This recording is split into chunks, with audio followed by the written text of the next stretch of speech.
ඔය සංසාර ගනුදෙනුව හොම්ම නඩත්තු කරන්න ඕනේ. පින් කුසල් කරන්න සසර විමුක්තිය දකින්න අම්මේ තාත්තේ බිරිඳගේ ස්වාමියාගේ බැඳීම තියෙන්න ඕනේ. මම මේ පින්කමේ අරමුණ දන්නේ ආවට පස්සේ බිරිඳගේ ස්වාමියාගේ එකමුතුකම නැත්තම් විමුක්තිය දකින්න පුළුවන්. විමුක්තිය දකින්න බෑ. සංසාරගත බැඳීමක් තියෙන්න ඕනේ. දැන් මෙතන ඉන්න අම්මලා නිවන් දකින්න කම්ම ඉන්න ස්වාමියා පතනවද? මෙතන ඉන්න තාත්තලා නිවන් දකින්න කම්ම බිරිඳ දැන් ඉන්න බිරිඳ පතනවද? සංසාරගත බැඳීම කියන එක හරිය වටිනවා. මේක මිනිස්සුන්ට තියෙන්න ඕනේ. කාලෙකින් සංසාරේ මිනිස්සු වෙලා ඉපදුනේ පින්නතුනේ. දැන් බලන්න සිද්ධාර්ථ කුමාරයයි යශෝදරා දේවියයි සිදුහත් බෝධිසත්වයන්ට නිවන් දකින්න පුළුවන්ද? සංසාර යශෝදරා හම්බුනේ නැත්තම් යශෝදරා මොන්න තරම් හයියට හක්තියට හිටියද? කාලෙකින් හම්බෙච්ච මනුෂ්‍ය ආත්ම භාවයෙන් වැඩක් ගන්න නම් අපි පන්සල් යන්න කලින් පන්සල වගේ කරගන්න ඕන තැනක් තියෙනවා. කොතනද? අපේ ගෙදර. අහලා තියෙනවද අර පවුල පන්සල වගේ වෙන්න ඕන කියලා? පවුල පන්සල වගේ නොවි චෛත්‍ය ගෙඩි පිටින් ගිල්ලත් වැඩක් තියනවද? පවුල පන්සල වගේ වෙන්නේ නැතුව සිල් ගත්තට වැඩක් තියනවද? සසරට පින් කුසල් හේතු වෙයි. සැනසීම තියෙන්නේ පන්සලේද පවුලේද? සැනසීම තියෙන්නේ පවුලේ. සැනසීම පතන්න ඕන කොහෙන්ද? පවුලේ. මොකද කොච්චර බණ අහලා පින්දහම් කරලා හැන්දෑවේ ගෙදර යනකොට සැනසීම තිබ්බේ නැත්තම් හිත සෞත්තුවෙන් නෙමෙයිද නිදා ගන්නට වෙන්නේ. ඒ නිසා මතක තියාගන්න. පින්නත්නේ මේ චාමර මහත්මයා නේ බිරිඳ වෙනුවෙන් මේ කරන පින්කම මේක සසරේ හැමදාම තියේ. සසරේ ඔය ගමන දෙන්නටම එකට යන්න හම්බේ. නිවන් දකින්නකම් ඔය බැඳීම තියේ. මෙහෙම බැඳීම් පින්නතුනි හම්බෙන්නේ හරි කලාතුරකින්. හම්බෙච්ච මනුෂ්‍ය ආත්ම භාවය අපාය කරන්නත් පුළුවන් පවුලකට. එහෙම නෙමෙයිද? හම්බෙච්ච මිනිසත් භවයේ තුල දිව්‍ය ලෝකය ලබා ගන්නටත් පුළුවන් කොහෙන්ද? පවුලකට. දැන් අර මතකද අපේ බෝධිසත්වයෝ අසලපුර පසළොස්වක් පොය දවසේ අභිනිෂ්ක්‍රමණය කරනවනේ නේ. කාටද කතා කරන්නේ?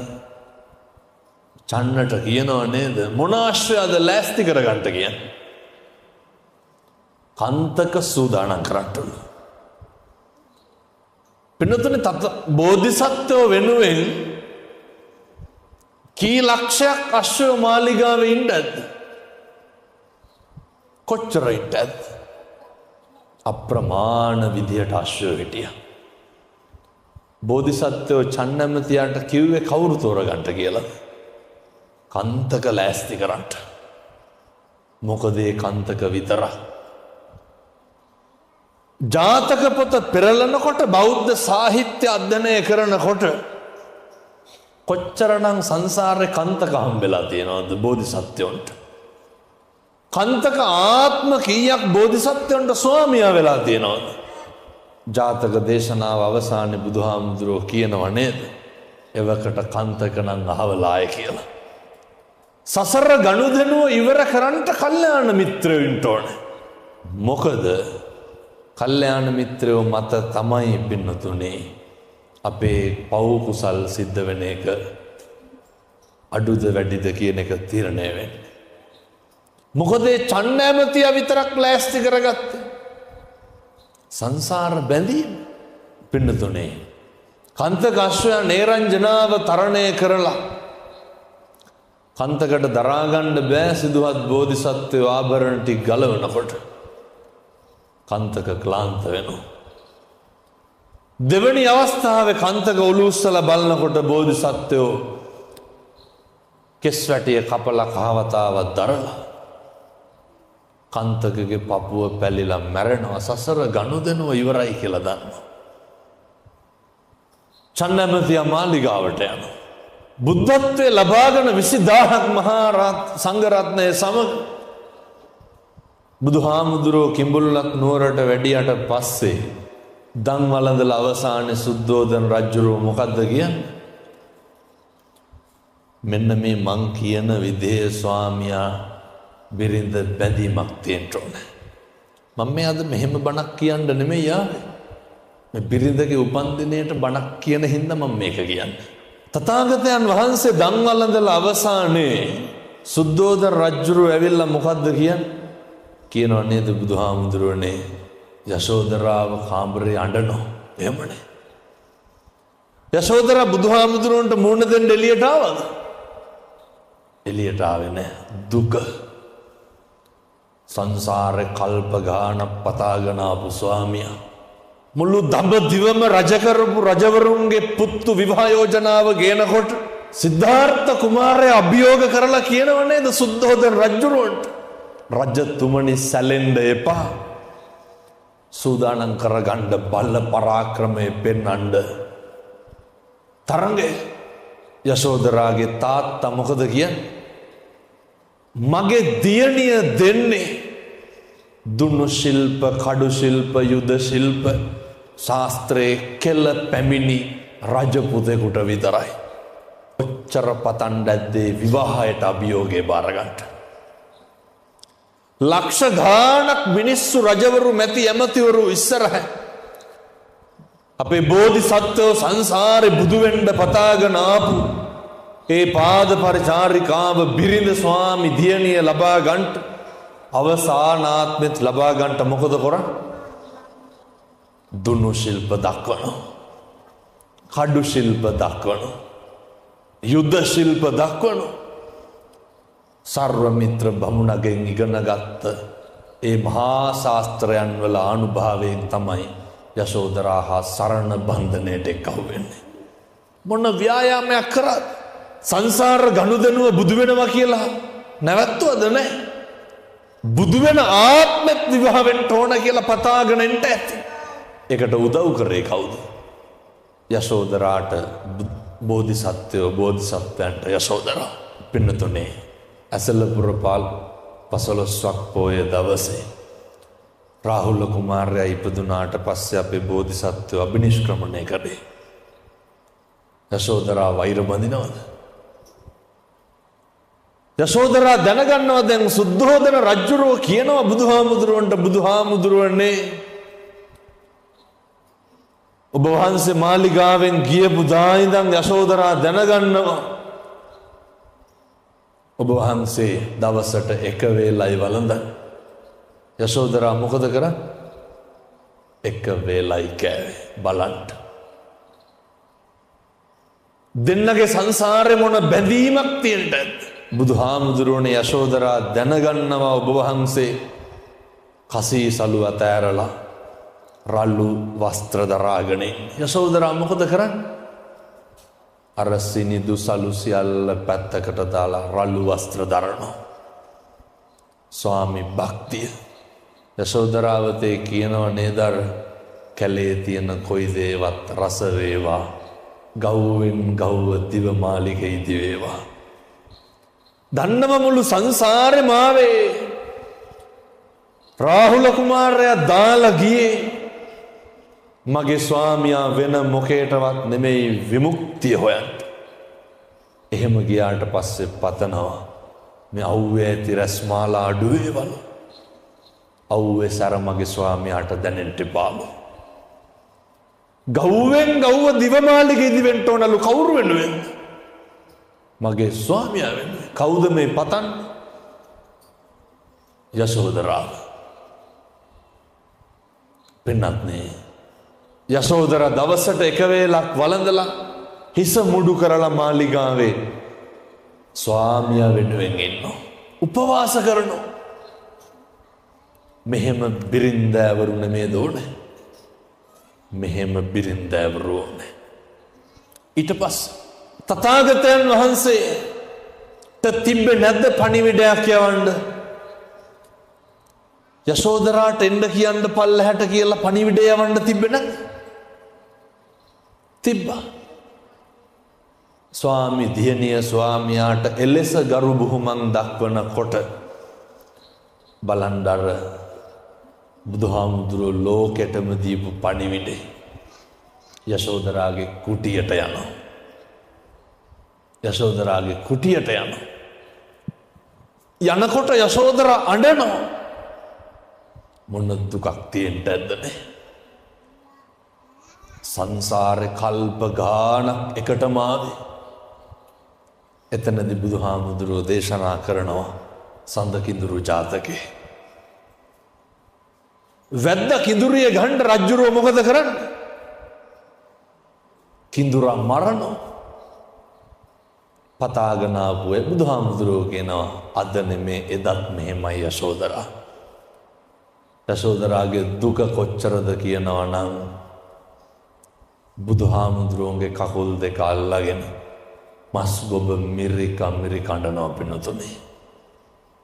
මෙහෙම ස්වාමියෝ නෙමේ දෝන. මෙහෙමයි ගෙවල් වල ජීවත් වෙන්න ඕන. අපේ ගෙවල් වල වැළඳ ගැනීම තියෙන්න ඕන. අපේ ගෙවල් වල වැළඳ ගන්නවා තියා එකට බත් ටිකක්වත් කනවද? එකට බත් ටික කන්න ඕන පින්නතුනේ. මම මේ බණ කියලා දවසක් මට දැන මතක නැහැ. එළියට යනකොට අම්මා කෙනෙක් මම ගාවට ඇවිල්ලා ඇඬුවා. මම ඇහුවා ඇයි ඔය අඬන්නේ? නෑ හාමුදුරුවනේ නිවන් දකින්න කලින් ඔය හාමුදුරුවෝ කියපු විදිහේ පෞල් ජීවිතයක් ගත කරන්න ආසයි. මං ඇහුවා ඒ මොකද? නෑ ගිනි කාලම මැරෙයි කිව්වා. මොකක්ද ගිනි කාලම මැරෙයි කිව්වේ? උයන එක විතරයි හාමුදුරුවනේ කරන්න කිව්වා. එහෙම නෙමෙයිද? අපි මේකේ අවුරුදු 7-800ක් ඉන්නවද? අවුරුදු 60-70ක් ඉන්නේ. කසාද බැඳලා ගෙවල් වල ඉන්නකොට අද ඉඳන් අදිෂ්ඨාන කරන්න. ගෙදර දරුවෙක් බිරිඳ ස්වාමියා නිකමටවත් තෝ කියලා කතා කරගන්න එපා.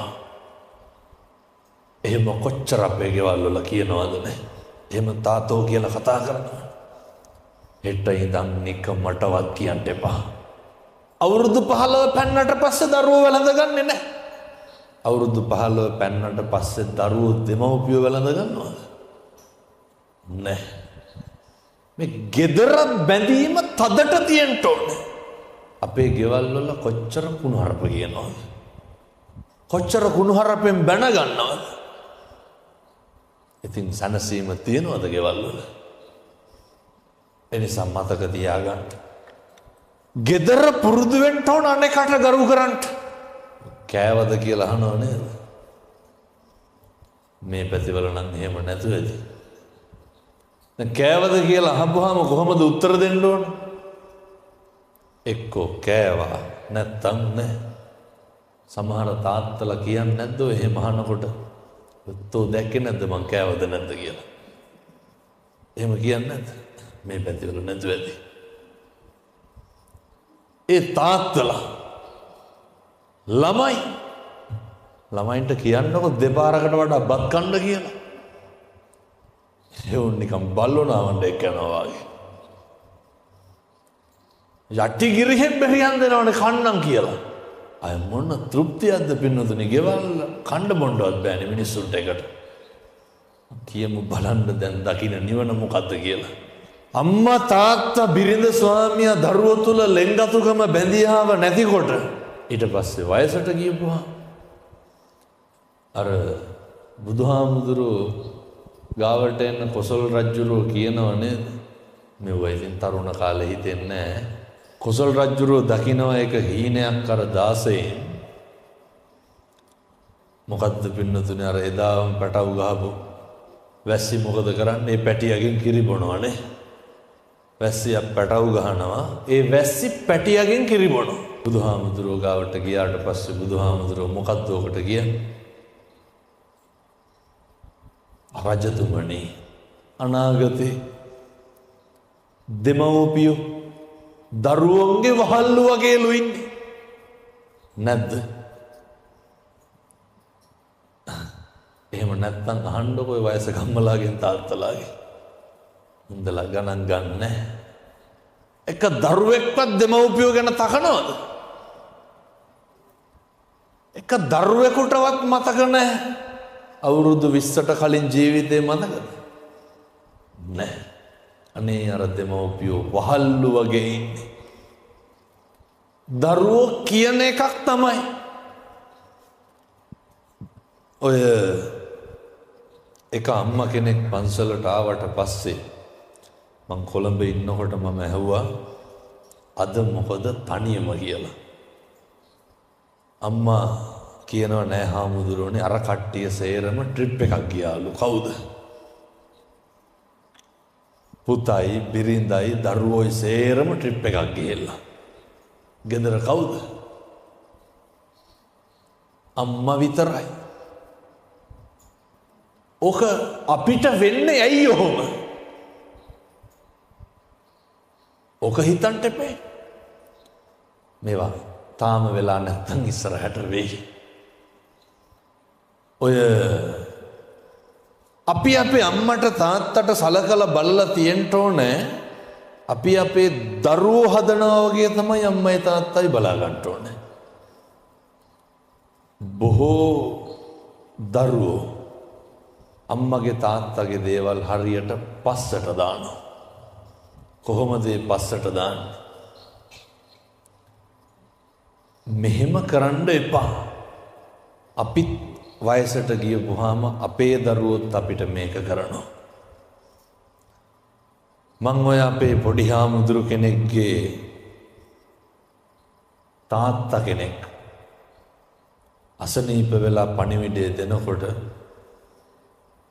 අම්මා කියනවා පොඩි හාමුදුරුවනේ තාත්තා ඉස්පිරිතාලේ නැවැත්තුවා. පොඩි හාමුදුරුවෝ අක්කට කතා කරනවා. අක්කා මොකද කියන්නේ? අක්කා කියනවා පහට තමයි මහත්තයා එන්නේ. එතකන් යන්න විදිහක් නැහැ. අයියට ගත්තා. හාමුදුරුවනේ පහට නංගිට ගත්තා. එන්න විදිහක් නැහැ. ළමයි දෙන්න විතරයි ගෙදර. හරි. හවස් වෙනකොට තාත්තා මැරුණා. දරුවෝ තුනයි ළඟ ඉන්න කෙනෙක් හිටියේ නැහැ. ඕකට හිත හදාගන්න අම්මලා තාත්තලා මොකද්ද කියන්නේ? නෑ එයාලට එන්න විදිහක් නෑ වැඩ වැඩි. කියන්නේ නැද්ද වයසක අම්මලා තාත්තලා? එක අම්මා කෙනෙක්වත් තාත්තා කෙනෙක්වත් කියන්නේ දරුවෝ සලකන්නේ නෑ කියලා. කියන්නේ දරුවන්ට වැඩ වැඩි කියලා. දරුවන්ට හරියන්න වරදින්නේ කාටද? අම්මටයි තාත්තටයි. එහෙම නෙමෙයිද? දරුවෝ උඩට යන්න තනි වෙන්නේ කවුද? අම්මයි තාත්තයි. අපි අර පොඩි හාමුදුරුවන්ගේ තාත්තගේ මල ගෙදර යනකොට පින්නතුනේ දැන් සේරම ඇවිල්ලා ඉස්සරහ කණුවේ බල්ලෙක් බැඳලා හිටියා. මම ඇහුවා කාගේද? එතකොටම දුව කියාගෙන ආවා හාමුදුරුවනේ නෑ මේ බල්ලත් අරගෙන ආව දැන් දාලා එන්න බැරි හින්දා කියලා. මල ගෙදරට බල්ලොත් අරගෙන ආවේ. ළඟ ඉන්න එන්න විදියක් නැහැ මහත්තයා එන්නේ පහට කියලා කිව්වා. ඔව් අහන්න වෙයි ඉස්සරහට මතක තියාගන්න. දරුවොත් එක්ක තමයි සුචරිතේ හැසිරෙන්න ඕන. අපි කරපුවා කියපුවා තමයි අපිට හම්බෙන්නේ. ජීවිතේ කවදාවත් අම්මගේ තාත්තගේ හිත නම් රිද්දන්න එපා. නොරිද්දා ඉන්ට මොකද කරන්න ඕන? පින්නතුනේ ගෙදර දරුවෝයි බිරිඳයි ස්වාමියයි බොහොම ගුණ යහපත්කම් නැතුව හැදෙන්න හැසිරෙන්න ඕන. එක දරුවෙක්වත් අහලා තියෙනවද අම්මලාගෙන් තාත්තලාගෙන් දරුවෝ කවදාවත් දෙමව්පියන්ගේ දුක දැකලා තියෙනවද? දැන් මහ දෙයක් ඕනේ නැහැ. අද මේ දිලිනි කෞශල්‍ය මහත්මියගේ උපන්දිනේ නේ. අද වගේ දවසක දිලිනි කෞශල්‍ය මහත්මියගේ අම්මා මොන දුකක් විඳින්නද? අප්‍රමාණ වේදනාවක් විඳිනව නේද අපේ උපන්දිනේ කියන එක. අම්මා මොන තරම් කඳුළු හලන්නේද? මොන තරම් ලේ හලන්නේද? ඒ උත්තමාවියට පිං සිද්ධ වෙන්නනේ අද මේ බණ අහන්නේ. මේක දරුවෝ දන්නවද? මගේ උපන්දිනේ කියලා කියන්නේ මගේ අම්මා මහා අප්‍රමාණ වේදනාවක් විඳපු දවසක් කියලා. ඒවා දරුවෝ දැනගන්න ඕනේ. දරුවෝ දැනගන්න නම් කවුද දැනගන්න ඕනේ? අම්මයි තාත්තයි දැනගන්න ඕනේ. ආර්ය සමාජ විද්‍යාවේ කියනව නේද? මම මේක ගැන හොඳ බණක් කිව්වාද උදේ? ජාතික රූපවාහිනියේ. ඔය ආර්ය සහ පරිසරය හරි බලපානවනේ. අර මතකද සත්‍යගුබ්බ ජාතකේ? හොරුගාවට වැටිච්ච ගිරව් මොකද කිව්වේ? වරෙව්නේ කපපියව් කොටපියව් කියලා කිව්වේ. තාපසාරාමයට වැටිච්ච ගිරව් මොකද කිව්වේ? එන්න කණ්ඩ ඉඳ ගන්න. දැන් පේනවද පරිසරය කියන එක හරි වටිනවා කියලා? එහෙනම් අපි දරුවන්ට උරුම කරන්න ඕන එහෙම පරිසරයක්. විවාහය විවාහ ජීවිතය හරි තෘප්තිමත් වෙන්න ඕන දරුවොත් එක්ක. සමහර අම්මලා ඉන්නවා අපේ අම්මලාට තාත්තලාට බැනගන්න ගත්තට පස්සේ දරුවෝ ඉන්නවද කියන එක ගානක් නැහැ. මේ පැතිවල නම් එහෙම නැතුව ඇති මං හිතන්නේ. මේ පැතිවල බැනගන්නවද නැහැ. දැන් බොහෝ පැතිවල පවුල් ආරවුල් එකයි එහෙම කියන්නේ. දරුවෝ හිටියත් එකයි නැතත් එකයි. මම දැක්ක පින්නතුනේ ඔය මිනිස්සු කොහොමද එහෙම කරන්නේ? බිරිඳ දරුවා වඩාගෙන ඉන්නවා. අර තිරිසන් ගති තියෙන තාත්තා කියන මිනිස්සයා බිරිඳ තල්ලු දානවනේ. එහෙම නැද්ද? දරුවා බඩේ ඉන්නකොට මේ අම්මලා කොච්චර කුණුහර පහලද? අර මේ පැතිවල එහෙම නැතුව ඇති මං හිතන්නේ. නෑ බොහෝ පැතිවල එහෙමයි. බලන්න ආරේ සහ පරිසරයේ තියෙන බලපෑම. එහෙම දරුවෝ හදන්න බැරි නම් නොකර ඉන්න ඕනේ. ඒව හරි බෝසත් දරුවෝ හදාගන්න එපා. දරුවා කුස පිළිසිඳ ගත්ත තැන ඉඳන් අපේ ගෙවල් වල අම්මලා කොච්චර අඬනවද නේ? අම්මලා කොච්චර කම්පා වෙනවද? අම්මලා කොච්චර පසුතැවෙනවද? මට හම්බෙනවා බඩදරු අම්මලාට එහෙම බණ කියන්න. ඒ කට්ටිය කියනවා හාමුදුරුවනේ අර බඩට දරුවා ආවට පස්සේවත් ස්වාමියා ඒ විදිහට ඉන්න බෑනේ. මොන දුකක් විඳිනවද? ඊට පස්සේ අම්මලා දැනගන්න ඕන මේ දරුවෝ ඉස්සරහ තියාගෙන අම්මා බනිනවා තාත්තගේ පැත්තේ කට්ටියට. කාටද? අර නැන්දම්මට ඒ නෑනලාට බෑනලාට බයින. කොහොමද බනින්නේ? ඔවුන් එහෙමයි මේකි මෙහෙමයි ඒකි එහෙමයි කියලා බයින. තාත්තා බනිනවා අම්මගේ පැත්තේ කට්ටියට. මේ අම්මලා හැම්බැල්ලා නැතුව ඇති. ඔය ඕක බලපාන්නේ කාටද? ඉතින් කොහොමද යහපත් දරුවෝ හදන්නේ? ආරේ සහ පරිසරය හරියට බලපානවා. ඔය පේතවත්වයේ සඳහන් වෙනවා එක ප්‍රේතියක් අප්‍රමාණ විදිහට දුක් විඳිනවා. අම්මලා කැමති නෑ නේද ඔය තාත්තලාගේ පැත්තට දෙනවට? අම්මලා හරි කැමති අම්මලාගේ පැත්තටම කඹරනවා. අම්මගේ අයියට අම්මගේ තාත්තට අම්මගේ පවුලට දෙනවට. අර පැත්තට දෙනවට කැමති නෑ. එහෙම දෙන එකක් දිහා බලාගෙන ඉඳලා ඒකට ද්වේෂය වෛරය පතුරවලා ප්‍රේතියක් වෙලා ඉපදුනේ. කවුරුවත් දෙනේවට හූල්ලන්න එහෙම යන්නේ. කොහොමත් ඔය අම්මලා හැමෝම නෙමෙයි. අර දෙන්න ගියපුවාම ඔච්චර මොකටද කියලා අහනවා. මතක තියාගන්න. ගෙදර ඉන්නකොට පින්නතුනේ දරුවන්ට ඇහෙන්න කුණුහරුපයක්වත් කියන්න එපා. ඔය ටික කොහොම හදාගමු. කවදා හරි හොඳ හාමුදුරු කෙනෙක් ගෙනල්ලා හොඳ බණක් අහන්න. එතකන් ඔය මං කියපු විදිහට ඉන්න. එහෙම නැතුව නම් බණ අහලා වැඩක් නැහැ. වැඩක් තියෙනවා.